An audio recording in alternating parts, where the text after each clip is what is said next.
غروب 3 مارچ 2021 سارا اورارد 33 ساله توی جنوب لندن انگلیس وقتی داشت از خونه یکی از دوستاش نزدیک کلاپهام کامن پیاده به سمت محله بریکستون هیل برمیگشت روبوده شد.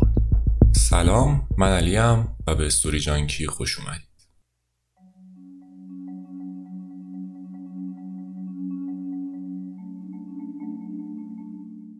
سارا اورارد سال 1987 توی سری انگلیس به دنیا اومد. اون توی شهر یورک بزرگ شد و توی مدرسه فولفورد درس خوند. از سال 2005 تا 2008 توی کالج سنت کاتپرت دانشگاه دورام رشته جغرافیای انسانی خوند. در زمان مرگش اورارد توی محله بریکستون هیل زندگی میکرد و به عنوان مدیر بازاریابی توی یه آژانس رسانه‌های دیجیتال کار میکرد. وین کازنز 23 دسامبر 1972 توی دوور در کنت به دنیا اومد. اون توی مدرسه کسل ماونت درس خوند و بعد از گرفتن دیپلم به عنوان مکانیک توی تعمیرگاه خانوادگیشون کار میکرد. سال 2002 به عنوان سرباز وظیفه وارد ارتش ذخیره شد و طی 4 سال بعد 3 بار برای پلیس شدن درخواست داد ولی هر بار رد شد. سال 2006 به عنوان پلیس داوطلب توی کنت پلیس شروع به کار کرد.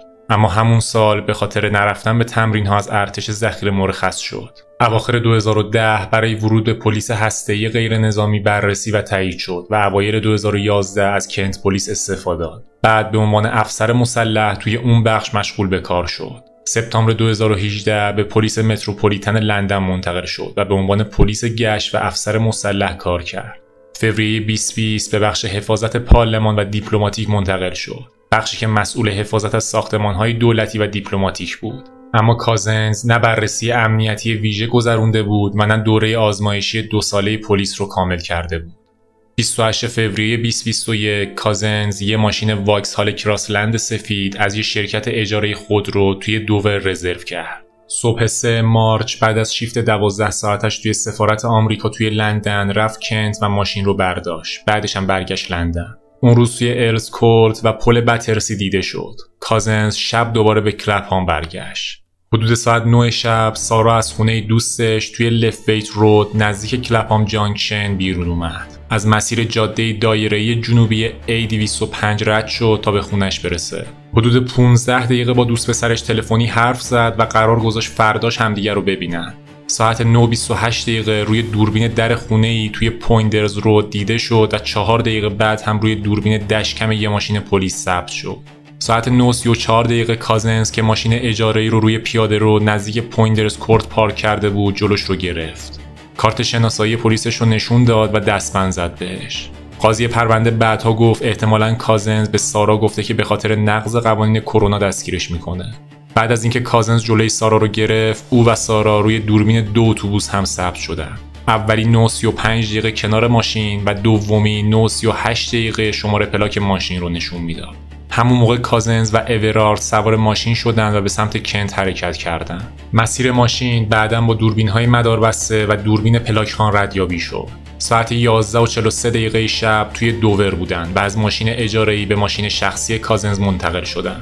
بین 11:53 دقیقه تا 12:57 دقیقه بامداد 4 مارچ موبایل کازنز توی منطقه شپردزول ثبت شد. باور بر اینه که کازنز بین نیمه شب تا 1:45 دقیقه به سارا تجاوز کرده. کازنز ساعت 2:34 دقیقه از پمپ بنزینی توی دوور نوشیدنی خرید. احتمالاً تا اون زمان اوراردو با کمربند پلیسش خفه کرده بوده.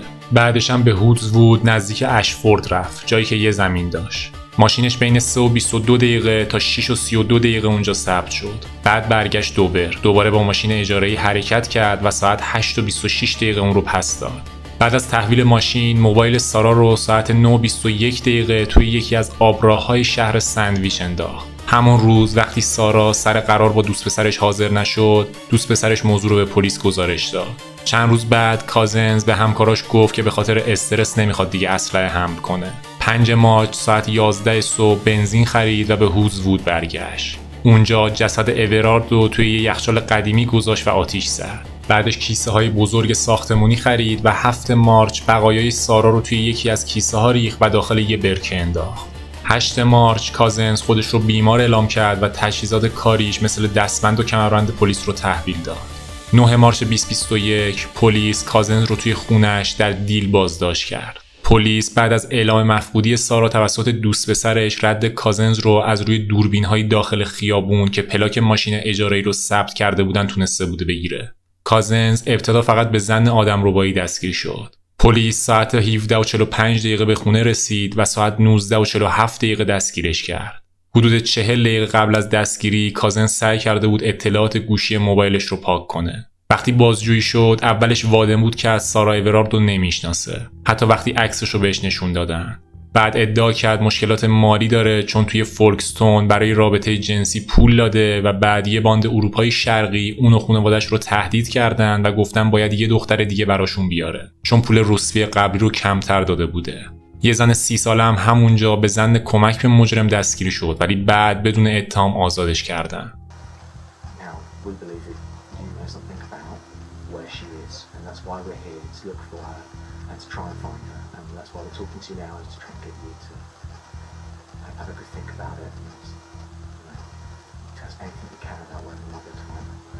Okay, well, I am in financial,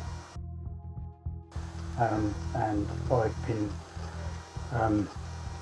lent on by, I don't know who they are. They're a group, a gang, whatever, and they told me, right, I need to go and pick up girls and get them to them. So I said, not happening, and it then came through that they're gonna harm my family, take them away, and they'll use them instead. At that point I had no option to try and find somebody. So I don't, there's a couple of names. I was told a place to take her. That's it. That is all I know. 10 مارچ ساعت 4:20 عصر پلیس توی هودزوود بقایای انسانی داخل یک کیسه ساختمونی پیدا کرد. حدود 100 متر دورتر از زمین کازنز. پلیس دوور همچنین تعمیرگاه قدیمی خانواده کازنز رو هم گشت. 12 مارچ جسد سارا با سوابق دندون پزشکی شناسایی شد. 14 مارچ پلیس تمرکز جستجو رو روی محله روپ واک توی سندویچ گذاشت. 16 مارچ غواصهای پلیس به دنبال موبایل سارا توی آبهای همون منطقه بودن. نتیجه کالبد شکافی که توی بیمارستان ویلیام هاروی توی اشفورد انجام شد اول جون اعلام شد. علت مرگ فشار روی گردن بود. 10 مارچ یعنی همون روز که بقایای سارا توسط پلیس پیدا شد کازنز دوباره اما این بار به ظن قتل بازداشت شد. 11 مارچ کازنز بعد از آسیب به سرش توی بازداشت به بیمارستان منتقل شد. روز بعد هم دوباره به دلیل آسیب مشابهی بستری شد. پلیس گفت این آسیب وقتی تنها توی سلول بوده اتفاق افتاده. 12 مارچ بعد از تایید سرویس دادستانی سلطنتی رسما به اتهام آدمربایی و قتل سارا اورارد متهم شد. 13 مارچ توی دادگاه وستمینستر حاضر شد. 16 مارچ هم از زندان بلمارش با ویدیو کنفرانس توی دادگاه اولد بیلی شرکت کرد. 8 جون 2021 کازنز به آدمربایی و تجاوز اعتراف کرد و مسئولیت مرگ اورارد هم پذیرفت. ولی در مورد اتهام قتل هنوز منتظر گزارش‌های پزشکی درباره وضعیت روانی خودش بود و همون موقع به قتل اعتراف نکرد. 9 جولای توی جلسه دادگاه کازنز به قتل هم اعتراف کرد. از طریق ویدیو از زندان بلمارش حضور داشت. سرش رو پایین انداخته بود و کمی میلرزید.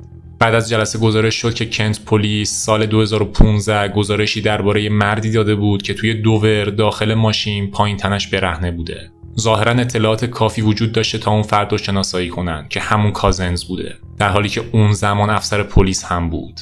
بعد از جلسه کرسیدا دیک رئیس وقت پلیس متروپولیتن گفت از جرایم کازنز بیزار، خشمگین و نابود شده و اضافه کرد این جنایت‌ها وحشتناکن و همه نیروهای پلیس احساس خیانت می‌کنن. سارا یه زن جوون با استعداد و فوق‌العاده بود که تمام زندگی شلوش بود و حالا ازش گرفته شده. جلسه صدور حکم به ریاست قاضی لورد فولفر در 29 سپتامبر 2021 توی اولد بیلی برگزار شد. وکیل کازنز جیم استرمن از دادگاه خواست حکم حبس ابد با حداقل مدت معین بده تا کازنز بتونه توی 80 سالگی درخواست آزادی مشروط بده. 30 سپتامبر قاضی حکم حبس ابد با دستور حبس مادام العمر داد، یعنی هیچ وقت آزاد نمیشه. فولفرد شدت مجازات رو اینطور توجیه کرد که سوء استفاده کازنز از موقعیتش به عنوان افسر پلیس برای دستگیری اورارد عامل حیاتیه که این پرونده رو استثناء جدی و سنگین میکنه. اکتبر 2021 گزارش شد که کازنز قصد داره درخواست تجدید نظر بده، ولی جولای 2022 دادگاه تجدید نظر درخواستش رو رد کرد. تا دسامبر 2021 کازنز توی زندان فرانکلند توی شهرستان دورام نگهداری میشد. مارچ 2022 اتهام 4 فقره برهنگی در انظار عمومی علیه کازنز مطرح شد، مربوط به ژانویه و فوریه 2021. فوریه 2023 به 3 مورد برهنگی در انظار عمومی توی کنت بین 2020 و 2021 اعتراف کرد. 3 اتهام دیگه هم بایگانی شد. توی نوامبر 2022 دو همکار کازنز، جاناتان کابن و جول بوردرز، به خاطر ارسال پیام‌های زن ستیزانه، نژاد پرستانه، همجنسگرا ستیز و توهین‌آمیز توی یک گروه واتساپی که با کازنز و یه افسر دیگه داشتن به زندان محکوم شدن. آپریل 2023 گزارش شد که کازنز ممکنه همچنان حق دریافت حقوق بازنشستگی پلیس به ارزش سالانه 7000 پوند رو داشته باشه. صادیق خان، شهردار لندن که قبلا موفق شده بود حقوق بازنشستگی پلیس متروپولیتن کازنز رو لغو کنه، گفت ممکنه همچنان مستحق حقوق بازنشستگی از دوره‌های قبل از پیوستن به متروپولیتن باشه. بعد از این ماجراها جنایات کازنز منجر به تحقیق غیر رسمی به ریاست خانم الیش آنجیولینی شد تا بررسی کنن چطور اجازه داده شده بود کازنز توی 3 نیروی پلیس مختلف خدمت کنه در حالی که رفتاراش باعث نگرانی بوده. فوریه 2024 گزارش آنجیولینی اعلام کرد کازنز سابقه طولانی جرایم و رفتارهای جنسی مشکوک داشته و اساساً هرگز نباید پلیس می‌شده. گزارش تأکید کرد که چندین بار علائم هشدار توی بررسی‌های امنیتی او نادیده گرفته شده. گزارش گفت جنایت‌هاش نتیجه یه مسیر پیوسته از رفتار و جرایم جنسی بوده. این گزارش 16 توصیه ارائه داد برای اطمینان از اینکه همه اقدامات لازم برای جلوگیری از سوء استفاده کسایی که قدرت پلیس رو در اختیار دارن انجام بشه. بعد از انتشار گزارش، وزیر کشور جیمز کلورلی اعلام کرد افسرهای پلیسی که به برخی جرایم خاص متهم بشن به طور خودکار تعلیق خواهند شد. دولت توی سال 2023 هم اعلام کرده بود که افسرانی که به اتهام سوء رفتار شدید محکوم بشن به طور خودکار تعلیق خواهند شد. خیلی ممنونم که تا انتهای این اپیزودم همراهم بودین. اگه از این داستان خوشتون اومد حتما لایک کنید، نظرتون رو توی کامنت ها برام بنویسید و اگه تا الان کانال رو سابسکرایب نکردید خیلی ممنون میشم که کانال رو ساب کنید و به دوستاتون هم معرفی کنید. اگر هم دوست دارید داستان بعدی رو از دست ندید حتما زنگوله رو روشن کنید. داخل دیسکریپشن هم پیج اینستاگرام استوری جانکی هست که ممنون میشم اونجا رو هم فالو کنید تا بتونیم کامیونیتیمون رو زودتر تشکیل بدیم. دوستتون دارم و تا داستان بعدی مراقب خودتون باشید.